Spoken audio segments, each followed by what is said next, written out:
Assalamualaikum anak-anakku. Hari ini kita memulai pelajaran IPS lagi ya. Materi pembelajaran kita hari ini adalah interaksi antar negara-negara ASEAN. Adapun kompetensi dasar yang Ibu ambil pada hari ini adalah KI 1.3 dan KI 1.4. Tujuan pembelajaran pada hari ini adalah agar siswa dapat mengetahui tujuan dibentuknya negara ASEAN. Kedua, siswa dapat mengetahui faktor pendorong dan penghambat. Yang ketiga, siswa dapat mengidentifikasi kerjasama ASEAN dalam berbagai bidang. Baiklah, untuk yang pertama yaitu tujuan dibentuknya ASEAN. Pertama, mempercepat pertumbuhan ekonomi, kemajuan sosial, serta kebudayaan di kawasan ini melalui usaha bersama dalam semangat kebersamaan. Kedua, meningkatkan perdamaian dan stabilitas regional dengan jalan menghormati keadilan dan tata tertib hukum. Ketiga, meningkatkan kerjasama yang aktif dan saling membantu dalam masalah-masalah yang menjadi kepentingan bersama. Keempat, saling memberikan bantuan dalam bentuk saran-saran pelatihan dan penelitian dalam berbagai bidang, baik pendidikan, profesi, teknik, dan administrasi. Yang kelima, yaitu bekerja sama secara lebih efektif guna meningkatkan pemanfaatan pertanian dan industri mereka. Keenam, memajukan pengkajian mengenai Asia Tenggara.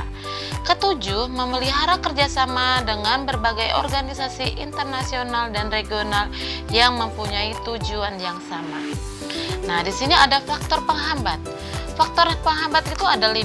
Yang pertama, perbedaan ideologi antar anggota ASEAN, perbedaan cara penyelesaian masalah, perbedaan cita-cita dan tujuan negara, adanya campur tangan pihak non-anggota, dan konflik dengan sesama anggota ASEAN.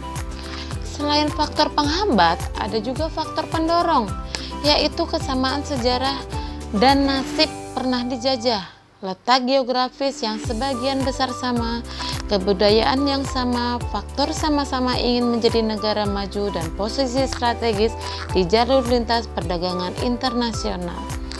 Kita beralih kepada bentuk kerjasama ASEAN dalam berbagai bidang. Kita lihat yang pertama yaitu bidang ekonomi. Di bidang ekonomi, ada pembukaan pusat promosi ASEAN, kemudian penyediaan cadangan pangan, kemudian penyelenggaraan proyek industri, kemudian kawasan perdagangan bebas, serta kerjasama di sektor industri. Kita beralih kepada bidang budaya. Di bidang budaya, peserta dan tuan rumah berbagi kompetensi ilmu pengetahuan, aktif dalam kegiatan kebudayaan, aktif dalam pertukaran pelajar, memberikan bantuan kemanusiaan, serta mengadakan pesta olahraga ASEAN Games dan SEA Games.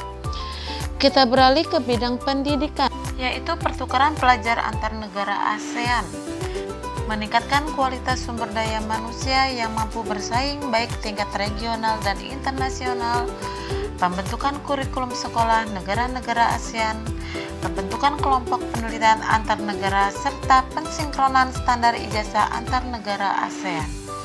Kita lihat di bidang politik pertahanan dan keamanan, yaitu menyelesaikan konflik melalui meja perundingan, menciptakan kawasan Asia Tenggara bebas nuklir, dan menciptakan keamanan di kawasan Asia Tenggara.